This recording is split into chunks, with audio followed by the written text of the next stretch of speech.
Speaker, I'm excited that we are at a point of convergence now in this House, that all 275 of us are in support of this bill.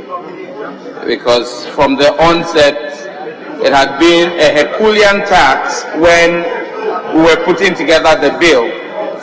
Originally, we had 4 members on the NDC side and 4 members on the MPP side. But let me use this opportunity to celebrate my brother, the Deputy Minister for Education, Honorable John Ntim Fojo, who remains the sole person from the majority side who joined us to sponsor the bill. Mr. Speaker, my submission would stand, my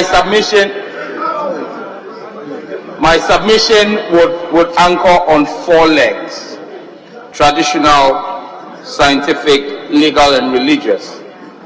Mr. Speaker, Ghana is a culturally rich nation. We have 70 ethnic groups and 80 languages. We have 242 traditional areas that are recognized by the National House of Chiefs.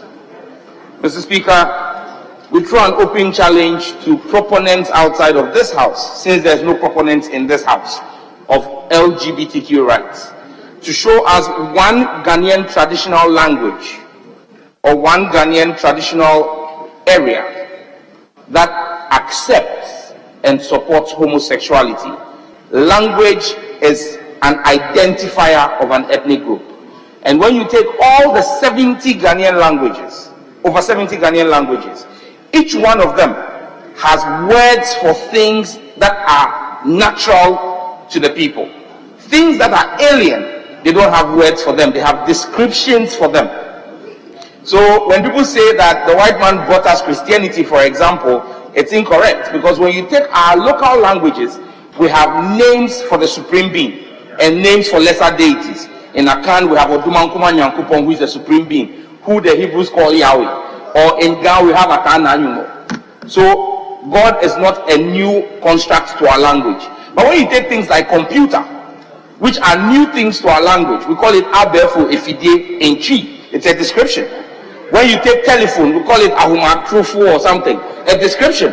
And when you take homosexuals, we call them Kodo Besia, Kodo Aoya Ninyama to say Besia. It is a description, simply because it is alien to our language. And so when it comes to tradition and our culture, these are alien to our culture. Mr. Speaker, in the West, their culture seems to prohibit polygamy and support this.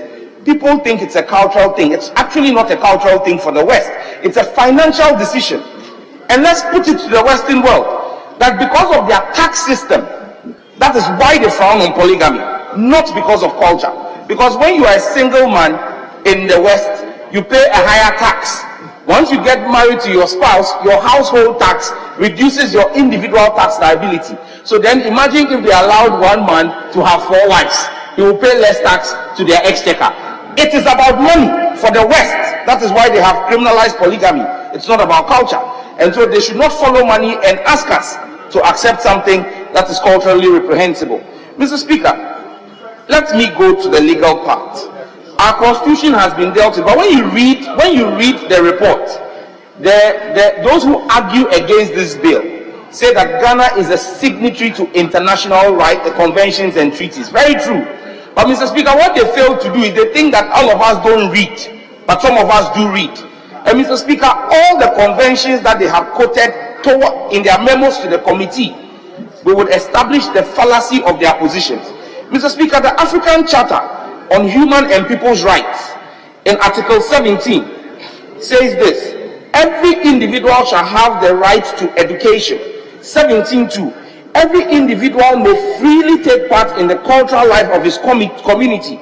But 17.3 says, the promotion and protection of morals and traditional values recognized by the community shall be the duty of the state. This is the African Charter on Human and People's Rights. So it says the promotion of morals and traditional values. So what morals are we talking about? What traditional values are we talking about? This is the convention Ghana has signed up to. And so this bill is in line with that convention. In fact, Article 18 of the same African Charter says the family shall be the natural unit and basis of society. It shall be protected by the state, which shall take care of its physical health and morals. The state shall have the duty to assist the family, which is the custodian of morals and traditional values recognized by the community. So, if we say the family, what is the family? Is it a man and a man, or a woman and a woman, or a man and a woman with their children? We have our traditional values. Mr. Speaker, they always make reference to the UN Declaration on Human Rights.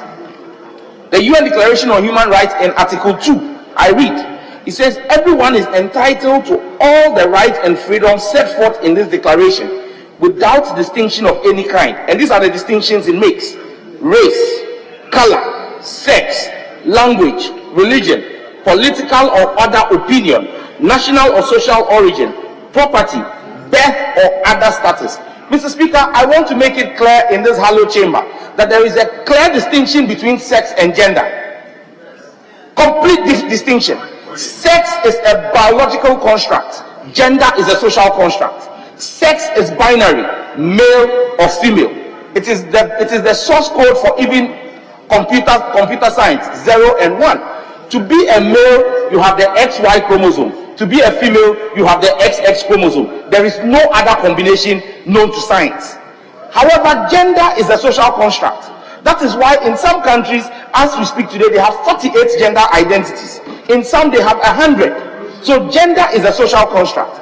In this country, our social construct of gender is male and female, as our constitution demands and recognizes. So, Mr. Speaker, even the UN Declaration on Human Rights does not make gender the basis for discrimination or enjoyment of rights. It says sex. And once it is sex, it is male and female. So if you change your sex as assigned at birth, cosmetically or surgically, you are flouting the Constitution. Mr. Speaker, the International Covenant on Civil and Political Rights, in Article 18.3, again another international convention they quote, it says the freedom to manifest one's religion or beliefs may be subject only to such limitations as are prescribed by law and are necessary to protect, here is the cause, public safety, public order, public health, or morals or the fundamental rights and freedoms of others. Mr. Speaker, when you look at the Ghana AIDS Commission's own data, men having sex with men are a prevalent cause of the increase in HIV/AIDS in our country. So we have a duty to protect public morals and a duty to protect public health, because the consequence of an increasing HIV prevalence is on the taxpayer. Mr. Speaker, even when you go to the CDC, which is the Center for Disease Control in the US, the statistics are clear that persons who are heterosexuals, the effect on their mental health, heterosexuals are 2.3% likely to contemplate suicide. Gays and lesbians are twice that, 4.6%. Bisexuals are almost 3 times that, 7.4%. As for transgenders, 30.8%. Mr. Speaker, the fact is clear. And Honorable Muntaka, in his submission, the Honorable Member for Asawasi, referred to homosexuality as madness. Mr. Speaker, in science, because until 1974, it was only 1974 that the American Psychiatric Association delisted homosexuality as a mental illness. In fact, anybody who studied any of the mental science manuals, which is the DSM, Diagnostic and Statistical Manual, before 1974, homosexuality was listed as a mental illness along with necrophilia, zoophilia, and pedophilia. The decision in 1974 to delist it as a mental illness was not based on science. It was based on an opinion poll of only 6,000 people. So clearly, homosexuality is a form of madness and mental illness. And what they need is psychological care. Mr. Speaker, the Human Genome Project, and that's on science. The Human Genome Project is a $3 billion funded project by the government of the United States of America, which is the biggest investigation into the human genome. This project spanned 20 universities in the United States, the United Kingdom, Japan, and South Korea. And what they tried to do was to map out the human DNA to identify the genome. Mr. Speaker, they were able to identify the genetic marker that made somebody like me. I only smell the food and I grow big. And there are some other people, they can eat 10 balls of kenke, they won't grow big. Every, like Sosu. All of this is genetic. What makes you have a bald head like Okujeto, a black one, or have an afro like Sam George? All of these are genetic markers. Mr. Speaker, the Human Genome Project was able to identify the genetic marker that makes men have feelings, emotional attractions to women. It was able to identify the genetic marker that makes women attracted to men. It could not find any genetic marker that makes men attracted to men or women attracted to women. It makes me understand why Honorable Eslawusu did not have affections for Honorable Abina Asare, but rather found Mr. Ekufu attractive. Mr. Speaker,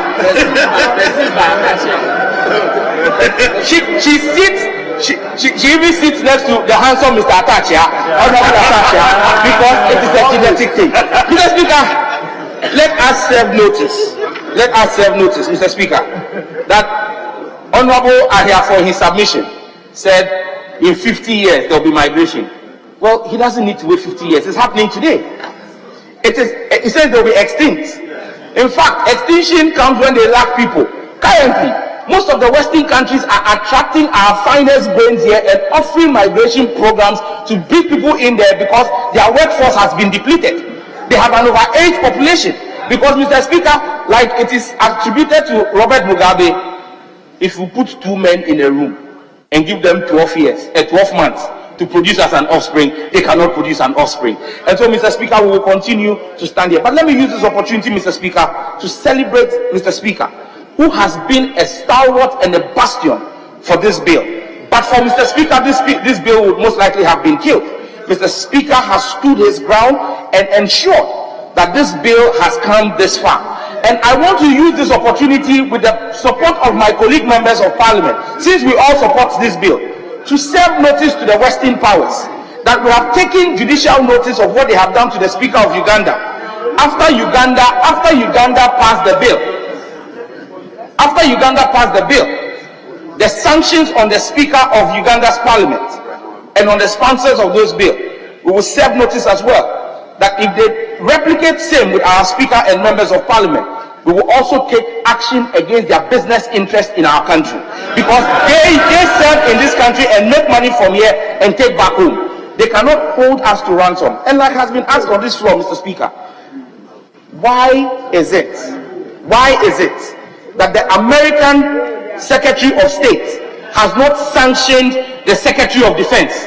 Because June was declared Pride Month and they had transgender parades. The U.S. Secretary of Defense blocked and stopped a transgender parade on a U.S. Air Force base because he said the U.S. Pentagon, which is their defense headquarters, would not support such activity. Governor DeSantis has passed legislation against open transgender parades in Florida.